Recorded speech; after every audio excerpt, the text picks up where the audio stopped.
What if I accepted your premise? What if I accepted your premise? What if we accepted the idea that this Congress, this elected 113th Congress, has a duty and an obligation to fund everything that's been passed by previous Congresses and also raise the debt ceiling whenever we hit the top of that? If you go on like that and you have the most leftist president we've ever had in history and we see trillion-dollar deficits as far as the eye can see, at what point then do we look back in history and say, those guys and gals failed us? They should have held the line. They should have been willing to face the president shutting the government down, and they should have made an issue about the debt ceiling so that we could reform entitlement. Well, that's really the fact. That's an interesting question, because most Congresses deal with it by working through a budget process, passing legislation to reduce spending, to not listen to only the hardliners. And I'm sorry, I don't mean this as an insult, but you're a hardliner in the Republican Congress. And listening, you went to that dinner last night, which, it's your right to do. You can go have dinner with whoever you want.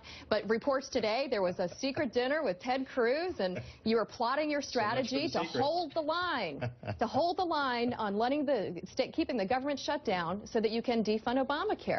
Now, we're more than 2 weeks into this. Have you learned nothing? I mean, what have you gained?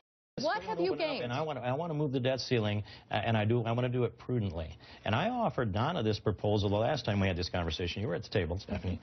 And it's this. Why don't we then if you love Obamacare so much, just take it all. We'll give you all of it, minus the waivers, minus the unconstitutional changes, all of that, and sunset Obamacare then in January 15th of 2015, and then let's have an election in November of 14 and decide whether we really want Obamacare or not. Otherwise, reason is because we had an election in November 2012, and we had an election in 2008 over health care. We cannot talk about whether we reopen government or not and whether we pay our bills because you don't like you won't negotiate, Donna. If you don't like the health care law, win a presidential election. But don't you want all of Obamacare?